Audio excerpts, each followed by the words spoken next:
પૂજ્ય મહાત્મા ગાંધી અને લોખંડી પુરુષ એવા સરદાર પટેલની ધન્યધરા ઉપર જ્યારે કોંગ્રેસ દ્વારા છેલ્લે 1961માં જે અધિવેશન ભાવનગર ખાતે યોજવામાં આવ્યું, ત્યાર પછી 64 વર્ષ પછી આ અધિવેશન ગુજરાત ખાતે અમદાવાદ ખાતે યોજનારું હોય, આ માહિતી આપના દ્વારા શહેર પ્રમુખ દ્વારા આપના સમક્ષ કે જે કાર્યક્રમો છે તારીખ 8 અને 9 એપ્રિલ આ અધિવેશનનો ભાગ રહેશે. આમાં અમારા ઓલ ઇન્ડિયાના પ્રમુખ શ્રી મલ્લિકાર્જુન ખડગેજી, દેશના વિપક્ષ નેતા રાહુલ ગાંધીજી, સોનિયા ગાંધીજી અને દેશના જેટલા કોંગ્રેસ શાસિત રાજ્યો છે તેમના મુખ્યમંત્રીઓ, ડેલિગેટશ્રીઓ અને મહાનુભાવો આ અધિવેશનમાં ભાગ લેશે.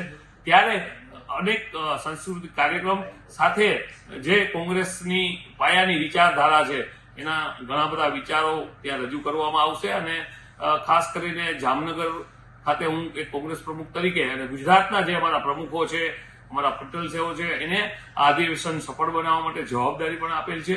તારીખ 7 તારીખથી જ અમે ત્યાં અમારે ત્યાં પ્રદેશ પ્રમુખ કમિટી હાજર થવાનું છે. ત્યાર પછી 8 અને 9 આ અધિવેશનની જવાબદારી તરીકે અમારો જે રોલ છે એમાં નિભાવી અને આ અધિવેશનને સફળ બનાવવા માટે સમગ્ર ગુજરાતના કોંગ્રેસ કાર્યકર્તાઓ અને આગેવાનો એમાં ભાગ લેશે અને આ અધિવેશન 9 તારીખે સાંજે પૂર્ણ થશે.